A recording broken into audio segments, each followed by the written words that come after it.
அஸ்ஸலாமு அலைக்கும். இன்றைக்கி நம்ம வீட்டில் என்ன பிரேக்ஃபாஸ்ட் லஞ்ச் பார்க்கலாமா வாங்க. வழக்கமாக நான் பார்த்திங்கன்னா கருவேப்பிலை சட்னி அரைக்கிறதுக்கு வெங்காயம் கருவேப்பிலை தேங்காய் போட்டு வதக்கி அரைப்பேங்க. இன்றைக்கி கொஞ்சம் டிஃப்ரெண்ட்டாக க்ரியேட்டிவாக வெங்காயம் தக்காளி அப்புறம் கருவேப்பிலை போட்டு வதக்கி அரைச்சி வச்சேன். இதுவுமே பார்த்திங்கன்னா டேஸ்ட்டு சூப்பராக இருந்தது. ஒரே மாதிரியாக நம்ம எப்போவுமே ஒரே சட்னி வைக்கிறதுக்கு இன்க்ரீடியன்ட்ஸ் ஒன்று தான், பேர் ஒன்று தான், பட் கொஞ்சம் மாற்றி யோசிப்போமே அப்படின்ட்டு வச்சது தான். டேஸ்ட்டு வேறு லெவலில் இருந்தது. இன்றைக்கி பிரேக்ஃபாஸ்ட் பார்த்திங்கன்னா இட்லி கருவேப்பிலை சட்னி. மறக்காமல் என்னுடைய ப்ரெசன்டேஷன் எப்படி இருக்குது அப்படின்றத கமெண்ட் பண்ணுங்கள். நல்லா இல்லைனாலும் சரி, நல்லா இருந்தாலும் சரி கமெண்ட் பண்ணுங்கள்.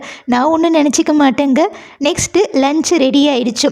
நம்ம வீட்டில் இன்றைக்கி ஒரே முட்டை தாங்க. சுட சுட சோறு, முட்டை முருங்கைக்காய் போட்டு நான்வெஜ் டேஸ்ட்டில் ஒரு கிரேவி, தொட்டுக்க பார்த்திங்கன்னா கேரட் முட்டை போட்டு பொரியல். இன்றைக்கி நம்ம வீட்டில் இது தான். உங்கள் வீட்டில் என்ன? மறக்காமல் கமெண்ட் பண்ணுங்கள். ஓகே ஃப்ரெண்ட்ஸ், பாய். சப்ஸ்கிரைப் பண்ணுங்கள்.